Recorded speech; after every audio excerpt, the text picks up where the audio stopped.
What's up, everybody? 333 Motoring back at it again with some more E36 repairs. Today we're doing the valve cover gasket. So picked this up from ECS Tuning. They had the most options available out of all the other websites between Turner and some Beamer World, some of the other major ones.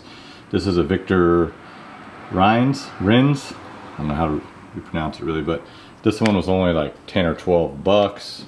The genuine BMW one was significantly more. It was like 50 bucks or something like that. So I just went with this one, the off-brand. So the procedure to get the actual valve cover off is not too complex. There is a hose here. I have a glove in there. I don't want anything getting in there. There's a hose here. This hose is actually connected to the valve cover and connects right here. You just pop that one off. All the bolts, none of them are really hidden at all. So this one, you can get to all the bolts very, very easily. And then there is one, two, three, four bolts right here along the middle of this as well. And all I did, once you take the bolts off around, all I did was slowly just get a screwdriver, and I actually started up here in this corner. I'll show you. There's actually like a little lip right here, if you could see it. So I just started to slowly kind of work this corner free, and you don't, the instruction manual actually says to, or the mechanic's book says to remove the fuel rail. As you can see, there actually is, you can see it in there, there actually is some clearance in there, so you do not need to remove it. I did not, and it just pops. As you can see, I have it loose, it's just sitting in there now, right off. So I'm going to pull this off now. I'm going to remove the old gasket, clean everything up, and then I'll install the new gasket and we'll put it back in. Alright, so the new valve cover gasket is in. The fit on this one, even though it's not genuine BMW, fits great. It does on these ones have some little notches you have to line up on the ones where some mounts, the bolts were going to be coming in here. So just make sure those are lined up. See how there's a little bit of play in this one, so just want to make sure these things seat flush. Most of them come down.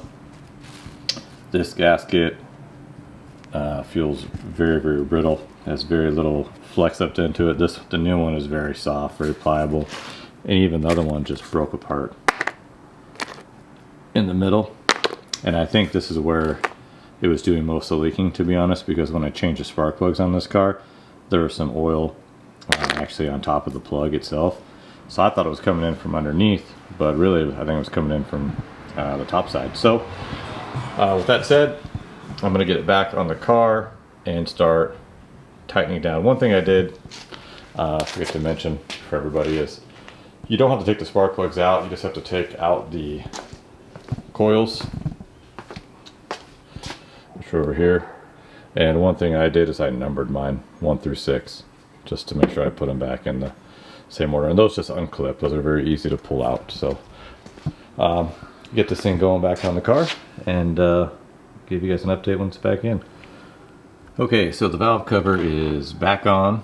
All the mounting screws are back in, and there is 4 on the interior. Now the ones on the outsides have a grounding wire here, so it's a 10 mil bolt, and then there's an 8 mil on top of it holding the wire in. Alright, this one is the same situation, 10 mil on the bottom, 8 mil on top, but it pulls in this orange wire here. This one is just a standard bolt right here in the middle, and then the one down here on the end, as you can see, there is another ground wire. So the next step here, I'm going to get the coils, I'm going to pop them in, attach them, and then there's some hardware that goes on those as well. Once I have those in, I will reinstall the plastic cover to the top. We'll be done. All right, valve cover is pretty much back on there. Gasket replacement. One thing I will show you, two things here. The grounding wire here, it actually kind of goes up into a 2 o'clock position, and the one back here is in like a 7 o'clock position. There's actually a little notch in there where it goes just so it seats right. Another thing I did with the coils is I actually just numbered them 1, 2, 3, 4, 5, and then a blob for 6. So that way I just kept track of everything on there. So the only thing left to do is reconnect this sensor. There's a vacuum line that goes up here, and then I will actually put the plastic shroud back on top and it'll be complete. So that's it, valve cover gasket replacement.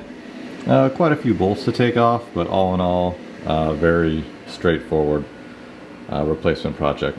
Not too bad. Very doable for a beginner mechanic like myself or anyone else out there. So as always, thanks again for watching. I'll post a pic of the completed project, just everything put back together nicely, but all in all, fairly easy project, maybe about an hour or so, start to finish. Thanks for watching. Don't forget to hit like and subscribe.